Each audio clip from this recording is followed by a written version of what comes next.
Hi guys, think you're now developing an invention. Done! Your invention will be a very great invention. It will be useful for all parts of the community. And it will be great even after your death. Unfortunately, this is the same with the pyramids, which are the most famous symbols in the world for the Arab Republic of Egypt. When you think of Egypt, of course you will think of the pyramids. The thing just all artists, philosophers, and ordinary people think. Even Hafiz Ibrahim, if you watch the previous episode, wrote in his poetry, Egypt speaks about itself. The creation stood watching me, building the pillars of glory alone, and the builders of the pyramids of ancient times, when complete silent they've gone.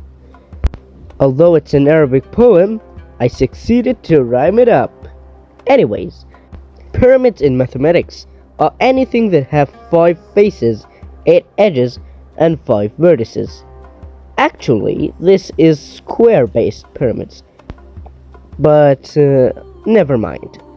But in history, it's buildings that speak about a story of an entire dynasty, most famous being the ones in Egypt, which has about 180 pyramids. Most of them are in southwest of Cairo, like Abu Rawash, Zawiyat al-Iryan, oh my god, Abu Sir, Saqqara, El-Lisht, and Dahshur. Most famous of which is the Great Pyramids of Giza, which was the Egyptian capital at Pharaoh time, although it had turned to Thebes after some 100 years, but never mind.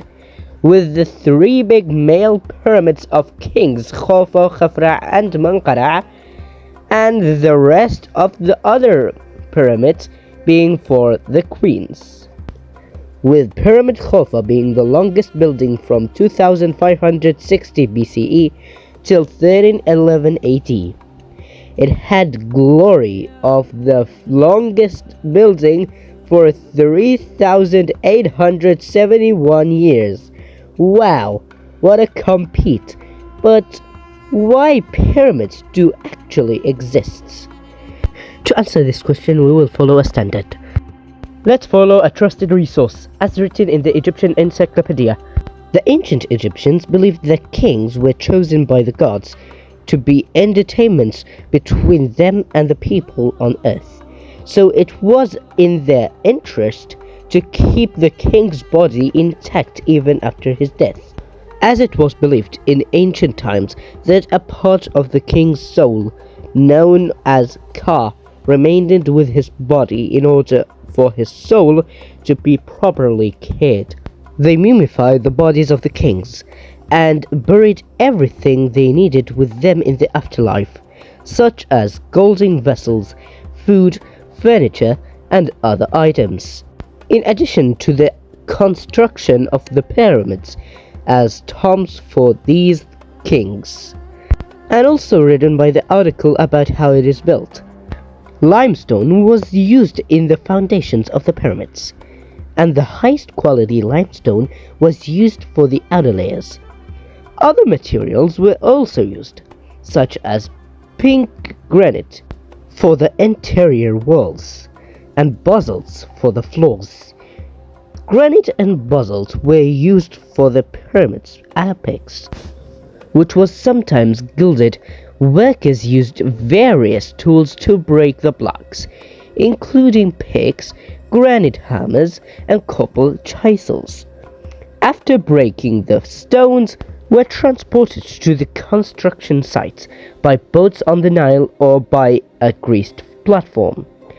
This is confirmed by a relief found in an ancient tomb, which depicts 173 men pulling stones with a greased platform. The stones were also raised to the top by brick ladders coated with wax. And with these instructions, we just had the pyramid we wanted. So, oh, yeah. Guys, after some research, the thing is the pyramids aren't Egyptians' own thing. Sudan doesn't just have pyramids, it also has the most pyramids in the world, carrying Kush history.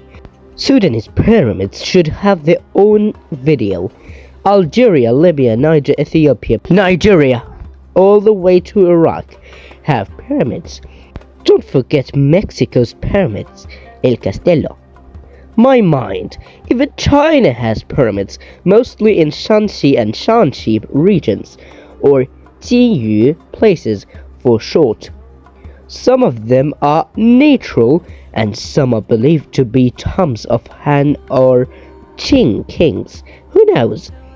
Maybe tombs can be scary, and maybe can be beautiful, not just like pyramids. Taj Mahal is also a tomb, but speaks about an entire history. Muslims have the most great thing to visit the tomb of Prophet Muhammad, peace be upon him. Same with Christians, who go to visit the tomb of Saint Peter in Vatican City, being a great man who was a great apostle of Christ. And this is the story of the video. See you next time. Today's question: what are 4 substances that are in construction of the pyramids? See you next time.